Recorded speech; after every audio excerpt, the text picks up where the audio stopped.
Hello, everyone. My name is Heidi Ellsworth, and this is the Read, Listen, Watch RLW on Roofers Coffee Shop.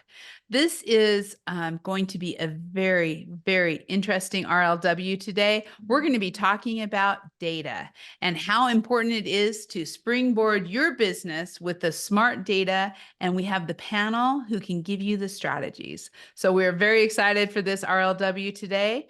A few little housekeeping.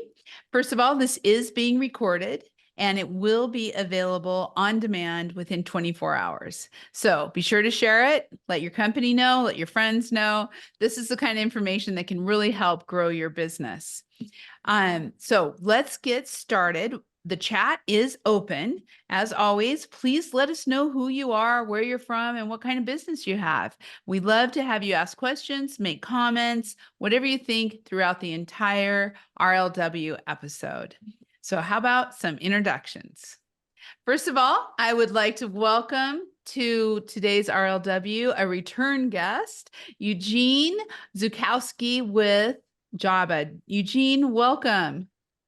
Thank you so much, Heidi, for having me back again, and much appreciated. Really excited about this one in particular.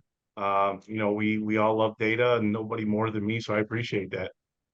Yeah, I'm telling you what, I love data. I didn't used to, but I do now. Right. Oh, I mean, Absolutely. it's so easy to get. It's what you need for a great business. So thank you so much for being here. And thank you to Jobba for sponsoring this RLW and really bringing data to the forefront. It's just so important.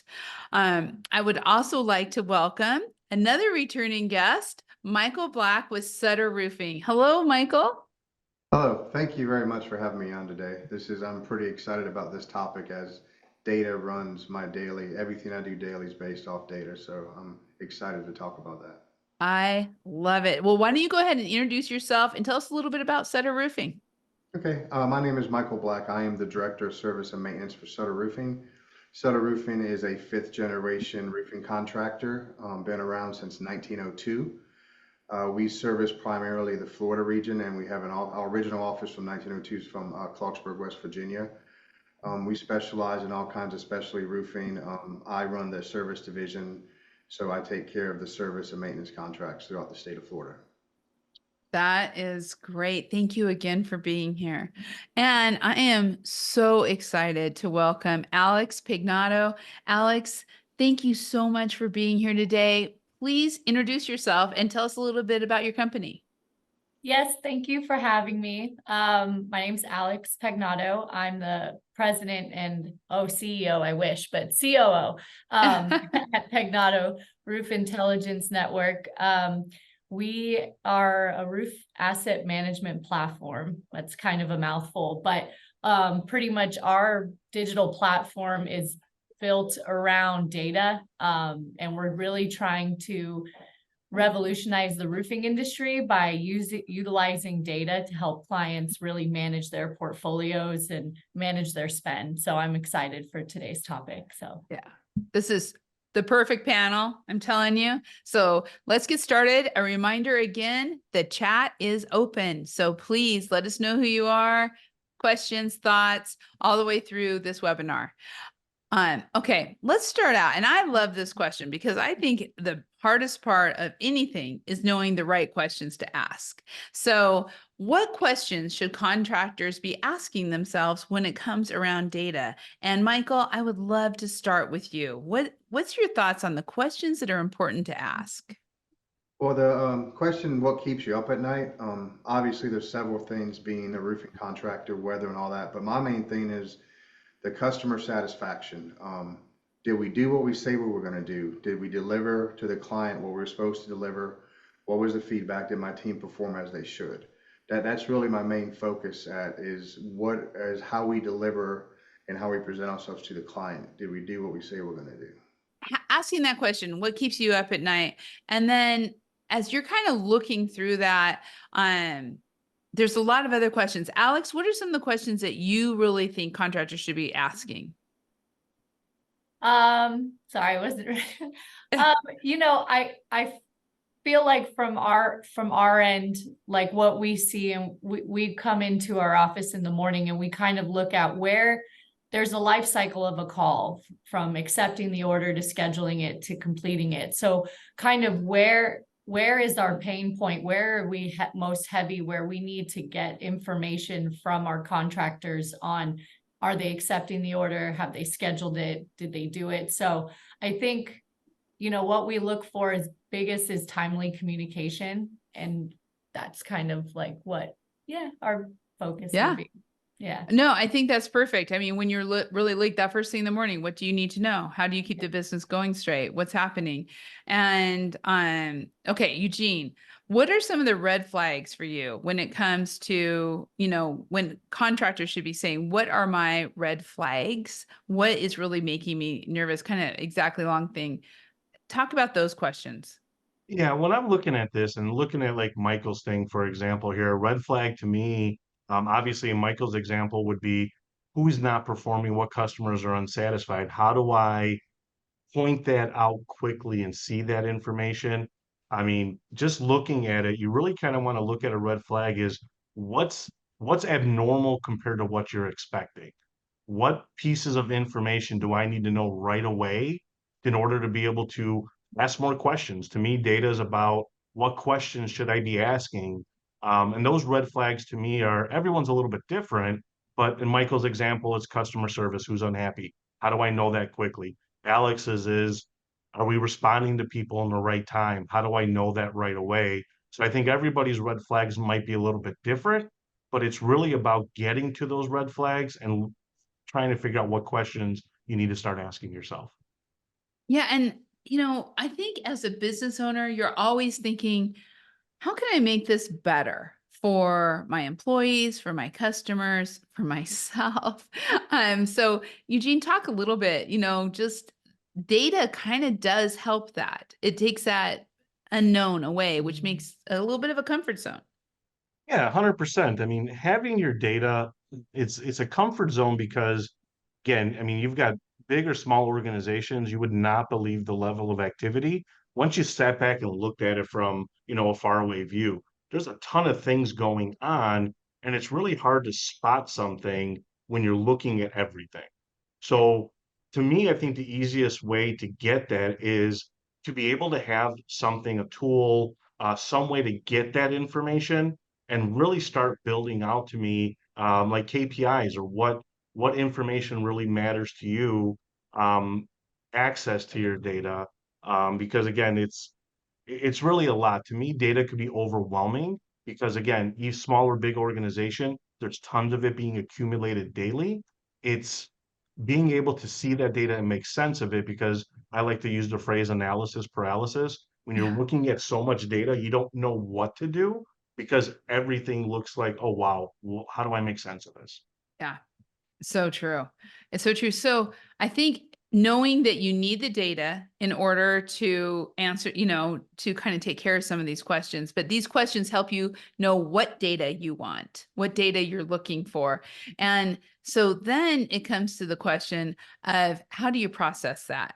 So Alex, when we're looking at, the process for assessing data, how you get to it, talk to us about this. Yeah. So, I guess also good data could be different for various people, but, you also want to kind of keep it simple. Like Eugene was saying, there's so much information. What data really matters? What are you trying to accomplish? What are you trying to achieve? And, kind of utilizing all the data you have and really getting laser focused on what's important for what part of your business, whether it's what you're trying to deliver to the customer, how you're trying to staff, how to plan for the future. Could I just keep going? Yeah, please. Yeah.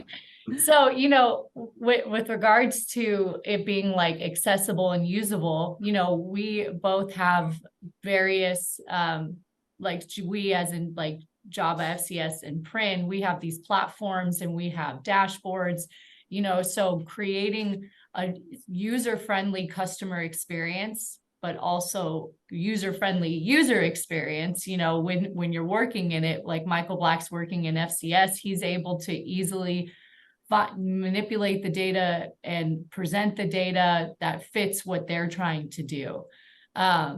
And with regards, again, I guess to accessing it is making it as simple as possible to get it in front of the customer, whether that be a login to your system, exporting the data, you know, those kinds of things. Yeah.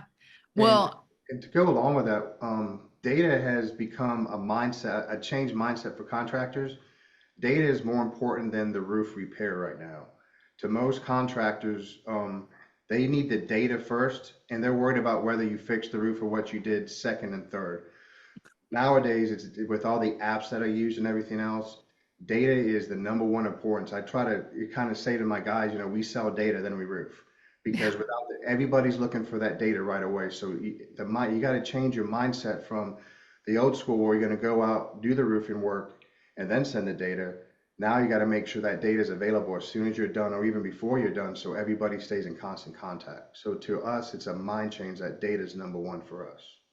And that brings up another good point, Michael. Like that to me is really the idea for expectations for good data. In order for you guys to be able to collect that good data, it's got to be an expectation in the organization. You guys need to capture this information. It's part of what we do because this data is so important, not just to the company, but to our customers and everything like that. And that sets that expectation in the organization. We need to capture this information. Absolutely. and I think, you know, access. So I just want to kind of go back on that with you, Michael, one more time too, is the ability for you to have and your team to have the right access to the data when they need it is so critical. And, you know, we've been in the industry for a while. If you look back 10 years, not even that long. I can do one better. When I was a service manager, we had Polaroids, and you would take a Yes. picture and put them in an envelope with an invoice and mail it out. You know, 45 days later, they would get the invoice or whatever. Then it went to floppy disk, then it went to cameras, and now everything's web-based, instantaneously. In fact, most customers can see the pictures when you take them on the roof if they're on the right program. So now it's instantaneous data. So data, cell phone, having the most updated cell phones, the best networks, it's almost a must because you have to keep up with the technology to be able to get that data to the clients. That is, we have people in the chat saying, yes, I remember that. Yeah, I do too, actually. So, okay, as to have good data and to be able, you know, we know it's accessible with the right software. That's so key. And having the right processes and systems set up with your team, but really understanding what data you need and what that entails. Michael, talk a little bit about setting KPIs and really understanding the data that is needed every day for a successful roofing company. Well, like I said, data to me is a daily thing for me. The KPIs, for instance, for sales KPIs, you need to know what your team is out doing, who they're seeing, how often are they seeing them, what's the success rate. You know, you can use that, for instance. Other things for clients, the same data goes, well, I can track clients. I know there's certain months of the year that clients don't buy nothing, and then they buy some. And over historical data, looking back 2 or 3 years, I can know that this customer doesn't buy nothing from January to April. Then from March to October, they're spending all kinds of money with us. So you use historical data to kind of forecast your budgets, to plan for everything. So that the data we use from sales, from our customers, we use to forecast our future in the company. That makes total sense. So Alex, what are some of the KPIs you see here that for yourself as you're providing service for the customers, but also for your contractors? Yeah, so one of the big ones is that, you know, was the kind of the main idea behind PRIN was how to track customer spend. You know, in a lot of times aggregators may be turning a lot of lead calls, but not really getting to the root of the problem. So coupled with, you know, history and information on the roof with the roof spend on service calls, we're able to help clients really prioritize and plan and budget and using CapEx dollars versus just their site spend. So I think that's been a big important thing that we've seen. The other one kind of related to more of our contractor network, but also our internal team is repeat leaks. Are we not solving the problem? are we spending money on a roof that really needs to be re-roofed, or unfortunately, sometimes are our vendors not reading the description and not fixing the right things. So that's kind of what we use data on repeat leaks for. And then lastly would be what we call our SLAs, our service level agreements. Customer service that Michael has mentioned is, they expect us to be on site and to fix it within a certain amount of time. They don't want to wait 60 days for an invoice. They want you there in 24 to 48 hours, things like that. And so we track that on our side, making sure our team is following up with the contractors, but also making sure that our contractor network is performing at what the expectation is from the customer. So that's kind of what we're using data as well to track. Well, and that's interesting that you say that, because we just had a great question come in for you that I want to pull in here. And it was, what information is the most important to your clients? So PRIN's clients, and then what do they value most, and what information do they receive well and why? Or what information do they not receive well and why? And so let's start with the first question, make this easier. What information is the most important to your clients?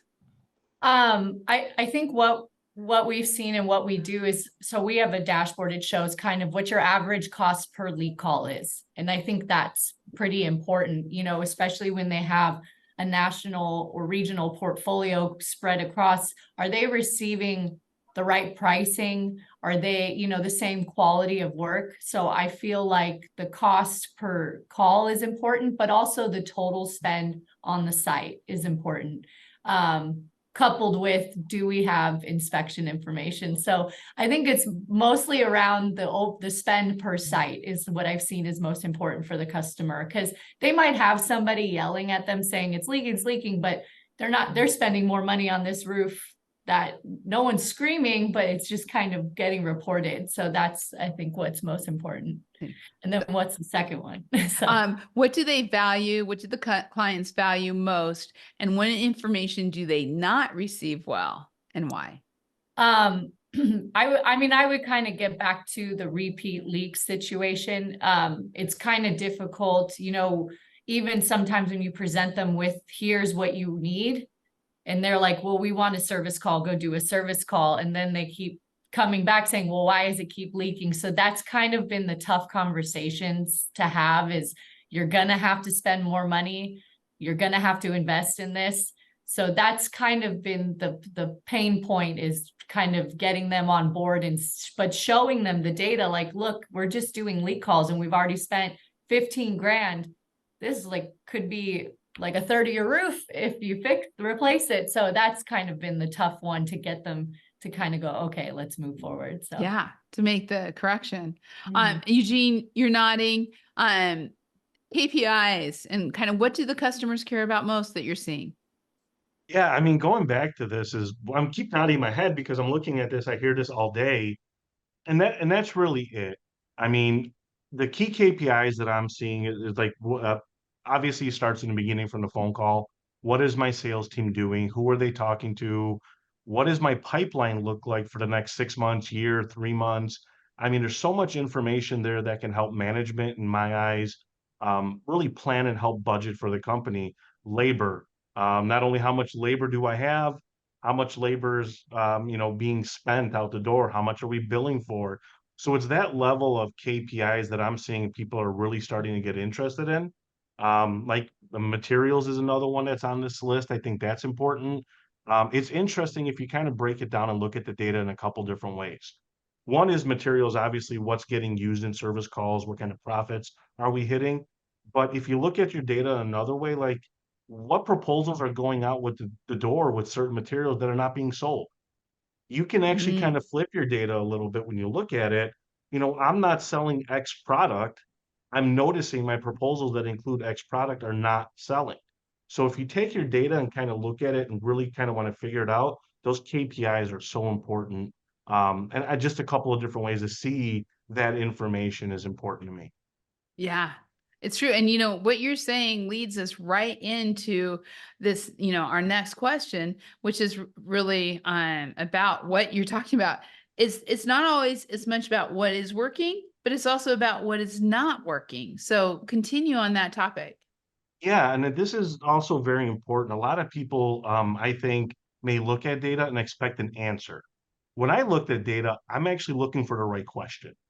So that's really what I think if you have your data in a consumable way is going to be very important to you because it could help you see what's working, which could be a conversation with if you have one salesperson who's, consistently outperforming others, that data is telling you, let's go talk to them and see what they're doing. What can we do to implement? But it's also showing you, very importantly, what's not working.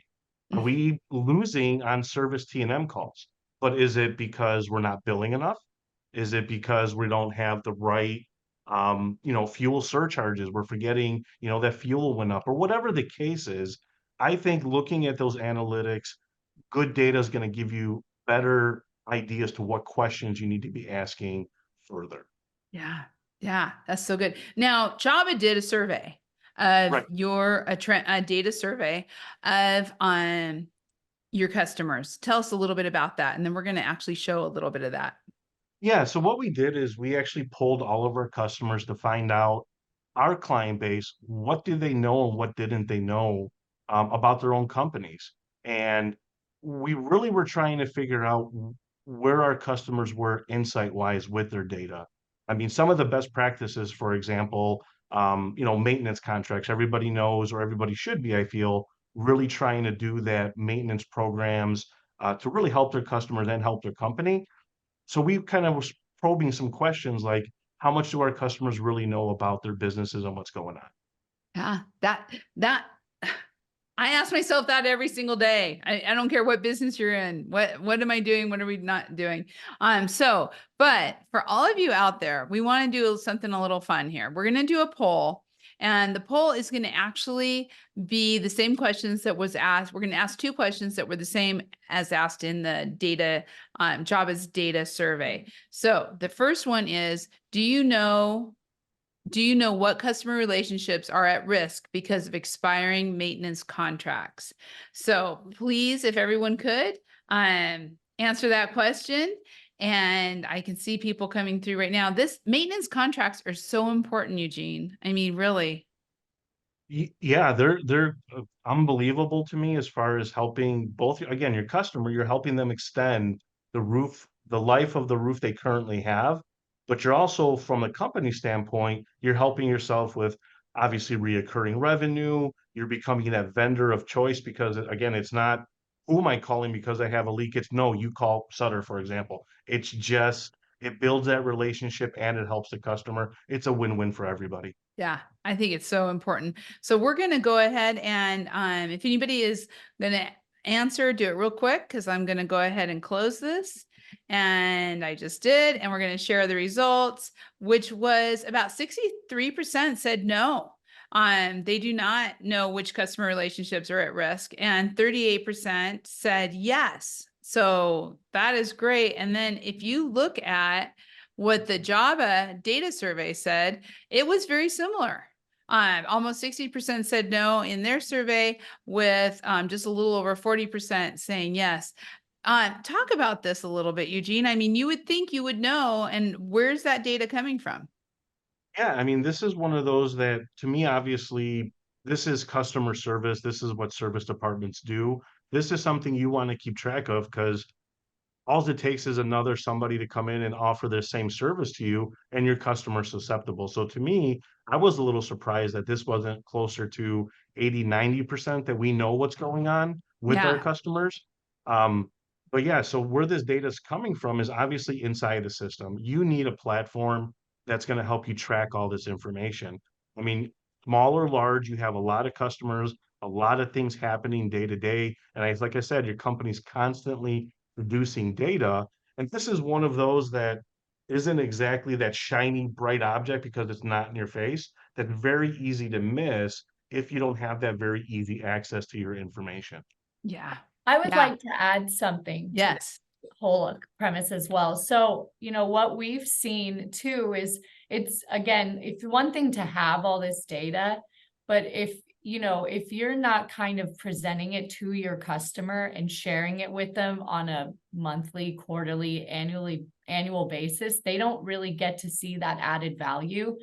And if you show them all this information that you have, you create what like we call is like sticky.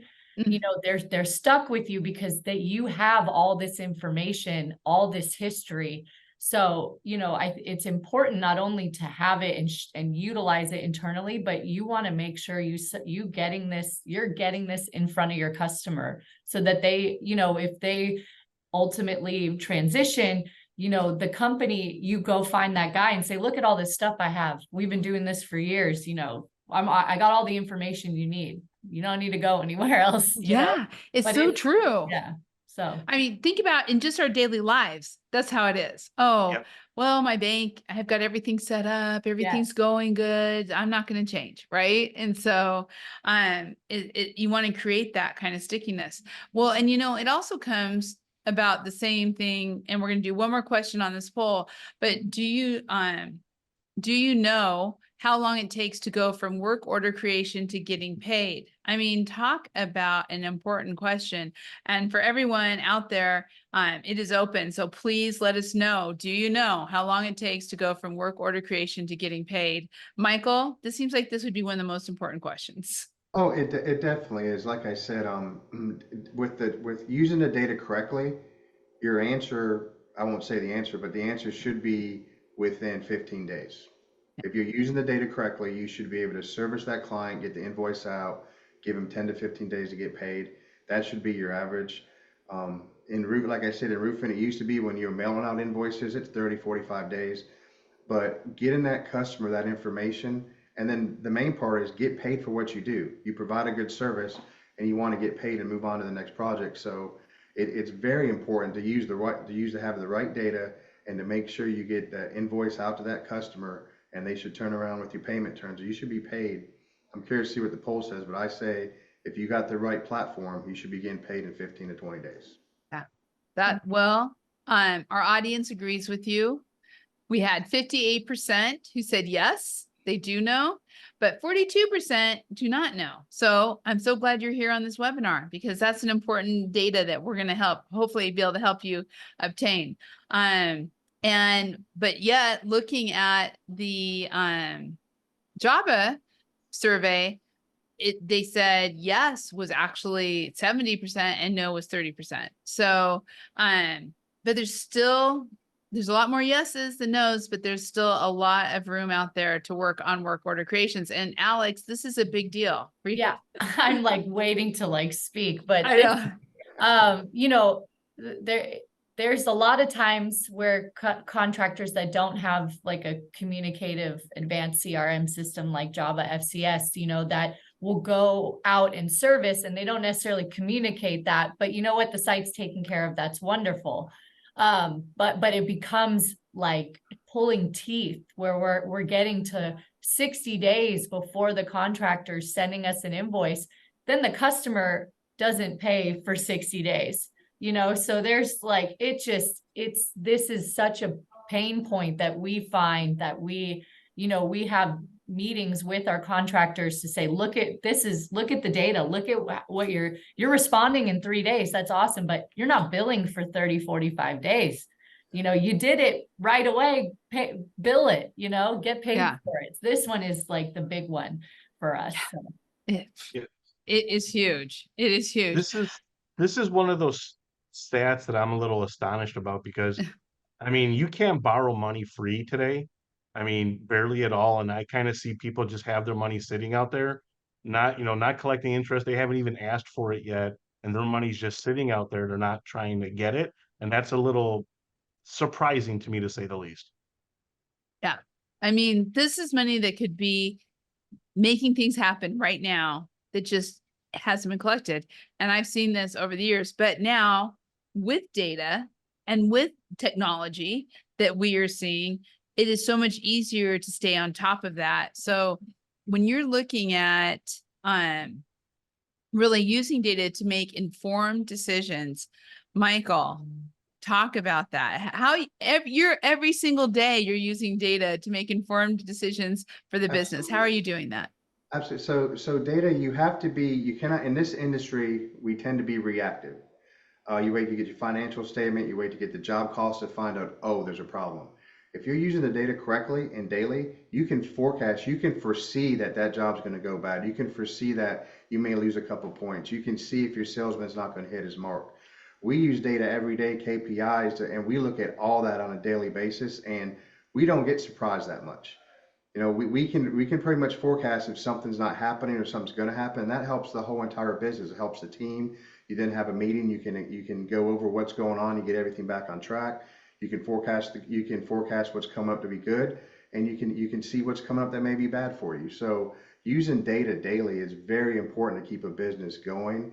And you always got to be looking forward, and you got to try not to be reactive. It's all about being proactive in this business. Yes, that is it. And Alex, as you're looking at this, really using the data, inform decisions on growing your business or just keeping your business healthy. How is that? What do you see? Yeah, well, I want to double on what Michael says about reactive and, versus proactive or budgeted spend, but it's funny that, because we are in a reactive business, and trying to tell someone to spend money on something before they think they need to has always been a challenge, but it's almost become easier with data. Like, here's what you spent reactively in the last 6 months. Maybe, you want to plan to budget versus saying, I think you need to buy a new roof. Well, I get the roof's bad, but I don't know how much I've spent, or I don't know, they're not yelling at me, or so, things like that. Yeah. But when you use the data, it's right in front of them, and there's no reason for it to, anyways, that's, yeah. Yeah, no. But because Alex, what I'm thinking as you're saying that, I mean, you work with building owners, facility managers, property managers all over the country and further abroad. And really, you have so much power, you and your contractor network, to really provide data so this isn't just about the roofing company, your roofing company making good decisions formed on your data. This is helping your customers make good decisions. Hopefully that means they're going to replace that roof instead of letting it go for another couple of years. Make good decisions using the data and taking that to their decision makers. So I think, people don't always think about that. And it's also, we're not, when we're trying to say, you need a new roof, we're not trying to get our customer to spend more money. The idea is that we're actually trying to save them money. Yeah. We're trying to help them, we call it the lowest total cost of ownership. You're trying to really target focus where they need to spend the big dollars so that they save long term. So it's not about how do I get my client to buy a re-roof. That's not the modus operandi. That's not what we're trying to do. And then like the other part of it too is because we've built a contractor network, using the data, where do we have a high volume of sites that we don't have the support to service those sites? Where do we need to grow and develop our network? Or, where do we need to, get more staff internally? Like, we are separated by, regions. So when do we need to hire? Because our business as well is, we don't want to just have like a bunch of people. We want to be able to utilize data, utilize our digital platform as much as possible to scale. But, having that information helps us staff internally, helps us staff the contractors in wherever we need people as well. Yeah. And I really love that about, looking at staffing, because going back to the slide we had earlier, if you set your KPIs, or if you set notifications or data points where it's like, okay, we are going to need to hire because we've hit the number, the number of budgeted that this crew or this person is able to handle when it comes to customers. So we are going to put ourselves into a bad position if we don't do something now. So it can also, like you said, be very proactive on how you put people out there. So Eugene, one of the things I think everybody knows that data can do amazing things for them. But what I'm kind of looking at too is garbage in, garbage out. If you don't have strong, clean data you're going to be in trouble. So let's talk about how do you best practices for keeping data clean and usable. Yeah, I mean, this is very important. And you hit it right on the head. It's garbage in, garbage out situation. If you're not, um, collecting the right data or organization, we'll kind of say it that way. What data do I need to know? What data am I trying to collect, and get that information? So I think organization is absolutely key because again, your company, small or big, is producing so many data points every single day. And it's about being able to organize and understand what data matters to my company. Um, there's also getting access to it. How do I see that information? I mean, I think the days of getting my data in a spreadsheet are probably out the door, or at least they should be. So I think getting that information and being able to see it, in some sort of a tool, like for Java, for example, we have Power BI, which is a Microsoft Business Analytics tool, in our platform. So that way we could take advantage of, Alex mentioned dashboards and things like that. So we could take that information that we're getting and put it in a consumable way, which makes it really simple to actually take your data and start asking better questions, which is really what I think data should do for you. And then I think the last part of this step is process enforcement. Michael was saying that he's explaining to the company that the data is what's important long term, but you need that buy-in from the executive level down, that we need to take the time. Doing it quickly isn't always the best. If it's a couple more steps to capture the right information, I mean, you're gonna not, at the end of the day, the ones with the best paperwork wins. Everybody Yeah. knows that. So if you're taking the time and enforcing it in the company that take the pictures. I know you could have left the roof 10 minutes early, but I need the pictures. Get those pictures. They're important. It's more important than you actually realize. So I think process enforcement is probably key to this whole thing. And that to me always starts at the top down. Yeah, it really does. Alex, you have a lot of experience with all of this. Yeah, I mean, my biggest thing is keeping it simple because we're dealing with technology, we're dealing with platforms, and trying to get all the bells and whistles and trying to do all this stuff sometimes isn't always what's best for you or for your customer or for your team. So really keeping it simple is like my big thing.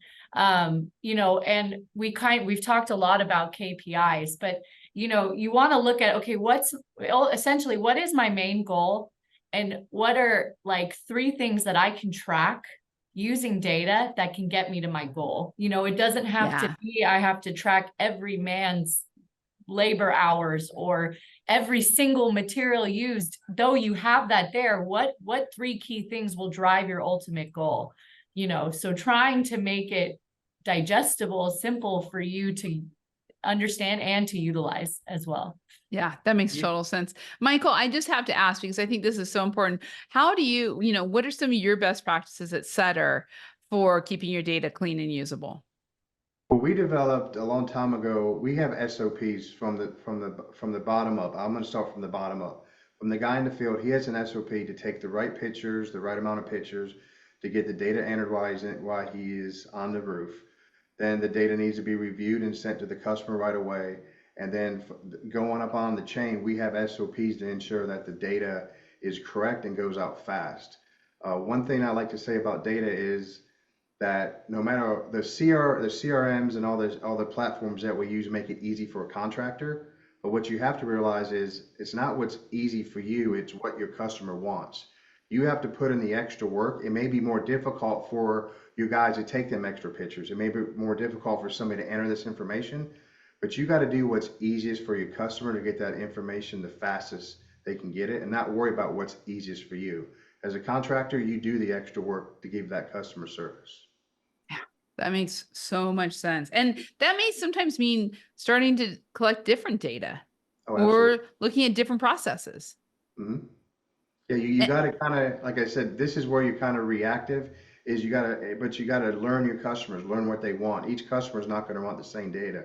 One customer might want this set of data another customer want this set of data. So you have to learn your customers And again, it's you cater to your client, you give them the data they want, and then you set your people, you set your team, and you teach them what this client wants, what this client wants. Again, it's cumbersome and it's more work for you as the contractor, but the ultimate goal is to get that data out the door to the customer. And create stickiness because they know you'll take care of them. I might steal that. I like that. Yeah, I like Trademark, that too. you have to pay me. Yeah. I love it. Okay, well, and we've talked about this a little bit, but I still think we have to talk about the benefits of having access to data. That, and I kind of want to talk about that across the board because you have the contractors for their own business, you have the customers through portals and getting their data and be able to do that. And then you have PRIN, you have networks who are working with multiple contractors, bringing data in and getting it out to facilities. And then of course you have Jobba that, brings it all together. So, Michael, when you're looking at this from Sutter's standpoint on knowing your business, talk a little bit about these benefits of how has this changed your life? Well, it's changed the whole company when everybody's bought into it. We have weekly meetings, we have bi-weekly meetings where we sit down and we look at this data. And like I said, we use this data to forecast what's coming up. We can use this data to forecast what we're going to do, what direction we're going to move toward, what customers we're going to go through. We can use this data to see maybe we need to add another truck coming up. Do we need that 35th truck? We sit down. This helps us in our teams meetings and helps us throughout the company to decide what's going on. Without that data, everybody's just guessing and be like, oh yeah, we probably need another truck. Well, actually, no, we don't need another truck right now. So, I mean, the data is, to a contractor, the data is what keeps you going. The data is what is your look ahead, is how you budget, where you're going to spend money at, what clients, what industries you want to go after. Without the data, you're kind of clueless and just guessing. So as a contractor, the forecasting is the most important for us. Yeah. And I love this last bullet too, when you're talking about making changes when trends appear, because, from the data, you can see, okay, we've been doing TPO roofs on 80% of our business, but last couple months, we're seeing the TPO go down and we're seeing PVC come up. Don't take this personally, anybody out there, any manufacturers, but just saying, you're going to have, different trends, and all of a sudden you're going to be like, well, why is PVC all of a sudden trending? You're seeing that and you're able to make that decision. Alex, when you're looking at that nationwide, how important is that? Yeah, I mean, I guess it's different, like what I'm looking at. Like we're not necessarily looking at what type of materials being bought. That's not kind of For the service. Yeah. Sorry. Yeah. You're right. Yeah. But we do manage re-roofs and stuff like that. I think one big thing that we are starting to look at and what we're going to start trying to find a way to track is almost like why roofs are leaking and what types of roofs are leaking. I think that's something that we've heard from customers that they'd be interested in knowing. And also looking at, because we also manage warranties for roofs that we've done and roofs that we haven't done. So also, why are new roofs leaking? So almost the why on, what we're seeing as a material trend or as, install trend. I think that's more of what we're going to be looking at for data versus like, are they buying more PVC or TPO? Yeah. Yeah, as they're going through those, because and that's the thing that's so great is that different with data, you can go after what you need to know. If you're just doing re-roofs and you're not doing that much service, or if you're doing both and you need to see that, you can. And I think that really comes back to the reporting too. Really not only is the data there, you can access it, but how do you get it in your hand? Michael, talk a little bit about the importance of these reports and how you're doing it between dashboards, how you're getting that information. Yeah, so for our timekeeping, we have a program for our timekeeping, and we have a CR system in our main platform that we use. We collect that data. We use the timekeeping. We can look at the time that's entered by the employees. We can use that to track trends on jobs, to track the job costs and the hours and the labor. For the sales, we have our sales reports. We have a dashboard that creates KPIs for us. It tells us our total sales for the month.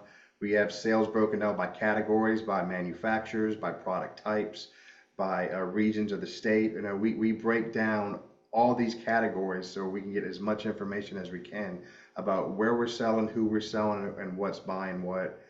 Seasonal in Florida, we really don't have seasonal. It's basically the weather's the weather down here, but it is, we do know that we do have a dry season, we do have a rainy season. So we can use that data. Like I said, we can look at historical data. We can look back 5 years ago. We're in a weather pattern now we haven't been in 8 years. I'm able to go back 8 years ago when we was in this La Nina weather pattern and see what our sales were. Yeah. So I can kind of predict and forecast what we're going to do this year based on the weather that we had 8 years ago. So historical data that we keep is very important, kind of forecasting where we're going to be at with our sales. Roof history is the most important. We got so much data. We can go back, you know, we can at Sutter Roofing, we go back a long time. We got over 30 years here in Florida roof history that we can go back with customers. Wow. Being able to go back and tell somebody, hey, you know, I was on this roof 12 years ago, you know, but I know everything that happened with the shopping center for the last 15 years. That's almost invaluable when you have a new property manager that gets hired and comes on board and they don't know anything about this property, but it's leaking. I can go through the last 10 years of history and be like, hey, this is all that was done previously. This is what we did. This is what should be done. So having that data, that historical data and that history, it just, in every aspect of the business, it just is what we use daily and it's what helps us out. You're the hero. You're the hero to that customer because you that new facility manager, really. Alex, talk about the valuable reports. Yeah, kind of copy what Michael said, but the roof history is so important. You know, having, again, like when you're getting called out multiple times to a site, our team is structured to escalate things and say, you know what, we do have an inspection here. It was done 3 years ago. You only had 5 years left. Maybe we need to redo that, or maybe we need to take a step back and reevaluate it. So again, like the history, again, that stickiness that I talked about, but also you come off to your client as really trying to have their back. Like, you know, I'm not trying to just keep peddling service calls and money and throwing money at bad roofs and stuff like that. So it shows that you're on their side, you have their back, and to build that trust. The other biggest thing, which I've talked about a lot, is the SLAs. You know, we work with almost 200 to 300 contractors across the nation. So we're tracking their time to respond on site, their average ticket costs, their time to invoice. And not only are we tracking it for the customer, but we're tracking it for them as well. And we are meeting with them saying, hey, like, you know, you're great at this. We need to work on this. Are we sending you too far away? Is that why your ticket's too high? And really, you know, working with our network to get them better in their service department as well. So, because this ultimately, we're an aggregator, but we're ultimately the customer. We're the bridge between the site owner. You know, so we want to help our network as much as possible, because without them, we can't service the building owner, you know. So we're trying to be on everybody's side, using the data, sharing the data, keeping it open.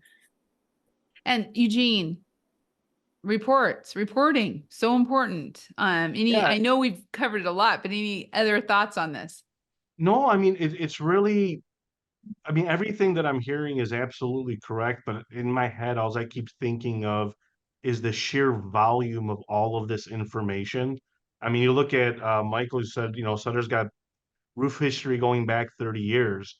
I mean, if we could throw up another poll, does anybody remember anybody's warranty that's 28 years old today? I mean, it's just like that level of information that you need, and you need instant, easy, accessible way to get it, because it's also valuable. But the hard part is you don't know what's valuable until you don't have it, is kind of what I'm thinking.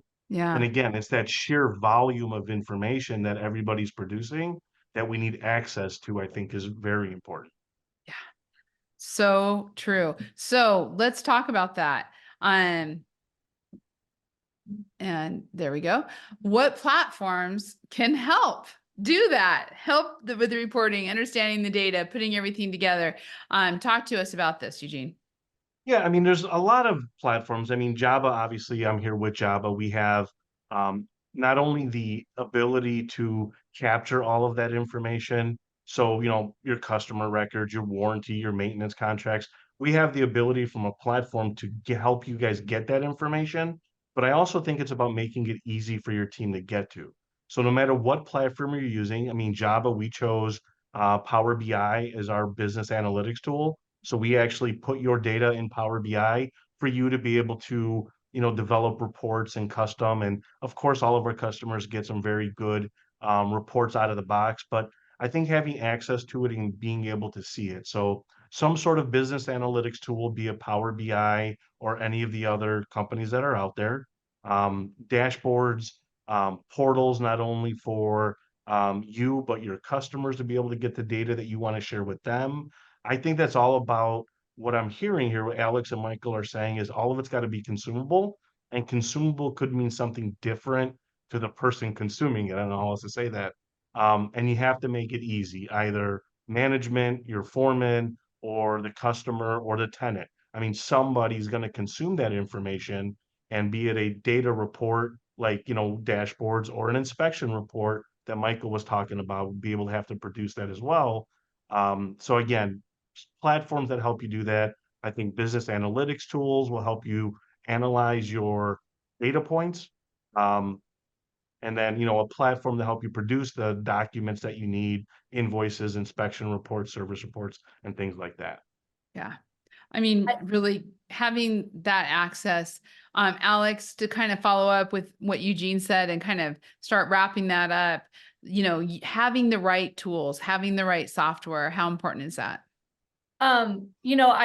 I did a presentation at the roofing convention about, digital technology to boost your business. And people think it's such a big, scary thing. And again, like I go back to, it can be as simple as you want it to be. And it can be, but everything is shifting to a digital world, and it's better that you figure a way to get on board than to get stuck behind. Like Michael's saying, nobody's mailing floppy disks. If they are, I don't know who they're working with, so I don't even know where they can get one. It's important to kind of look at transitioning your workflow, your processes to digital, and it could be very small and simple to start, and growing from that. We utilize Power BI as well. We have dashboards and portals as well on our side of things, but I'm kind of going to talk about a little bit something else, but we also have built APIs.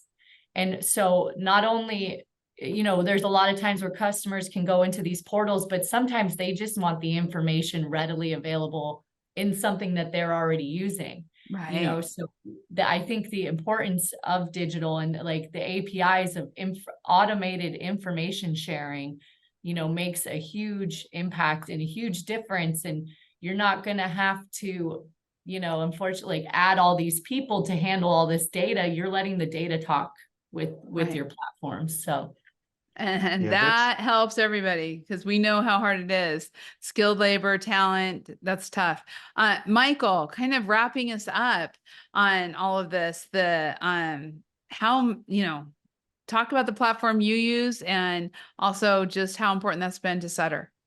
Well, platform, we've been on the platform. We use FCS. We're one of the original FCS power users. We've been on there for about 14 years now.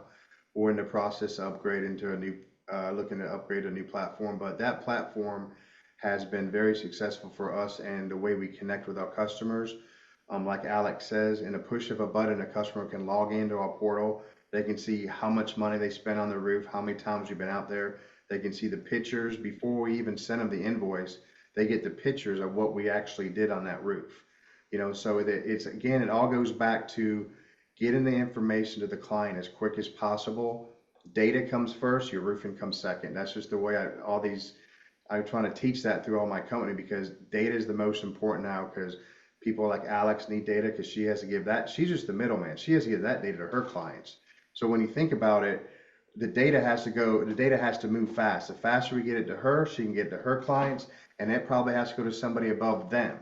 So the 24-hour, getting your invoices out in 24 hours, showing up and capturing all the information when you're on the roof, while you're fixing a leak, doing an inspection, capturing all the information you can so you can answer questions in the future is the most important thing for us. And we use that. We use the platform. We have dashboards. We have dashboards for just about everything, for our inspections, for our sales, how many work orders we do, how many maintenance contracts we do, how many, big job repairs we do. We use the platform dashboards and data just to run our entire daily business, and it's very successful. But again, my main focus is always, how can I get this information to the customer and make them happy? The roofing, if you're a good roofing contractor, everything else comes naturally. You just got to be able to get the customer what they need as fast as they can. Excellent advice. Excellent advice. Thank you. Well, we do have a question along this lines, what you were just talking about. And it says, does Jobba have an API key that would integrate with other CRMs? Yeah, our the answer is yes, but our philosophy in general with APIs is we want to be that conduit. So if our customers like other CRM tools or things like that, or accounting platforms, we really want to help you guys connect whatever applications you want to use with Jobba. So we do have an API, and it's pretty much available to our customers to communicate with any other platform that has an API. So we really foster and help build those relationships for our customers. Excellent. Excellent. Well, any other questions, let us know. I do want to let everyone know that the data survey results is available for you to download to see what other contractors are saying, to understand, really how data is being used or not used.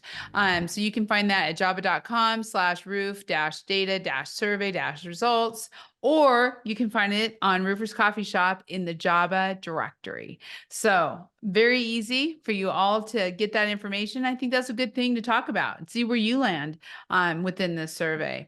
Thank you all today for your questions. It was great. And I just want to say thank you very much to our esteemed panel, to Michael, Alex, Eugene. You guys are amazing. Thank you for all the wisdom and all the great information. Thank you so much, Heidi, as well. Thank you. Appreciate it. Thank you. Thank you. And thank you all for listening. This was brought to you by Jobba. Please check out the Jobba directory on Roofers Coffee Shop or on any of the coffee shops to get more information. I have to tell you, Roofers Coffee Shop, Metal Coffee Shop, Coatings Coffee Shop, all have a lot of information out there about data, about software, about technology. Great place to do some research and then talk to the experts at Jobba.